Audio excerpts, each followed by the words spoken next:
Hello everyone, welcome back to another episode of Pressing Sales Tips.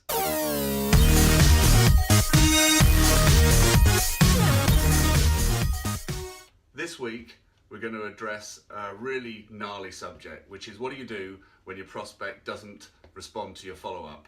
And this can happen after a great meeting, it can happen after a great investor meeting, and then all of a sudden that prospect drops into the valley of death. So what can you do? Well, just like this gnarly shirt, it's going to need a little bit of help to keep it moving forward. The process starts in the meeting itself. So use that opportunity to agree a couple of things up front. First of all, ask for guidance on how your prospect would like to continue to communicate with you. Ask them to define the next steps. Be clear about what it is that you want to achieve in the next 2, 3, 4 weeks, and diary the follow-up. So agree there and then in the meeting what you're going to do, when you're going to do it. And then ask them what the best form of communication is for them, because perhaps email isn't really what they prefer. They prefer to chat, maybe it's WhatsApp, maybe it's a phone call. So agree all that up front, and that will improve your chances of response when you leave the room. Because as soon as you move on to the next thing, so do they. And it's often not about you, it's much more about what they've got to do next. So let's assume you've done all of that, and you've got the connections, and you've got the prospect agreeing to what the next steps are, but then it drops into the valley of death. There's no response, they don't follow up to your emails. What do you do? Well, clearly persistence is key here, but there are some other things you should think about doing as you do the follow-up on the second phase. And the first thing is, every time you do another phase of follow-up, don't refer to their silence. That will only wind them up and annoy them. They're busy people, so take a different tack.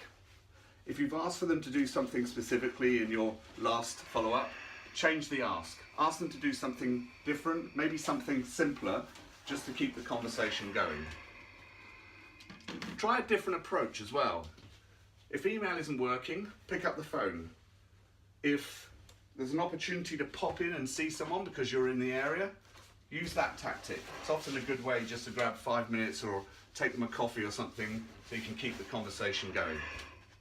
But like all of the follow-up, you need to make sure that there's clear context and reason for why you're getting in touch. Catch-up follow-ups, hi, I'm just catching up, they're no use to anyone, so stop doing that. So you've tried a different approach, you've tried a different ask. Another thing you can look out for is what we call trigger events. And trigger events are people changing roles, new products launching, something that's newsworthy within your prospect or partner's business that you can then amplify. And that can be as simple as acknowledging work well done, could be putting a comment on LinkedIn and saying congratulations, anything in the hope that they will respond, recognize, or just jog their memory to pick up the phone or to follow up on that prospect. The other thing you can do is you can vary the attempts and the times of your attempts. So it may be that you're trying to get in touch with your prospect at the same time every week when they have a meeting scheduled. So move the day, move the time of day of contact, and try different things. And if you've done all of that and your prospect is still not responding, you might want to consider a breakup email. Now the school's out on this. There's 2 trains of thought. One is that you send that breakup email because they don't respond, saying, great, thanks, I'm going to leave it as is, and that sometimes will get you a response. But a better technique that I've learned about is sending the email that just says very simply in the heading, did I lose you? And the did I lose you email is a nudge to them saying, if it's time to move on, I recognise that, you've got to know when to quit and move on to the next prospect, but just send that very simple did I lose you email and see what response you get. If at that point you don't get anything back, then the last tactic you can use is send a white paper, document, piece of research, something that you have in your content library to that prospect. And when they don't respond to it again, use the same to open up a new conversation with a new contact within the company.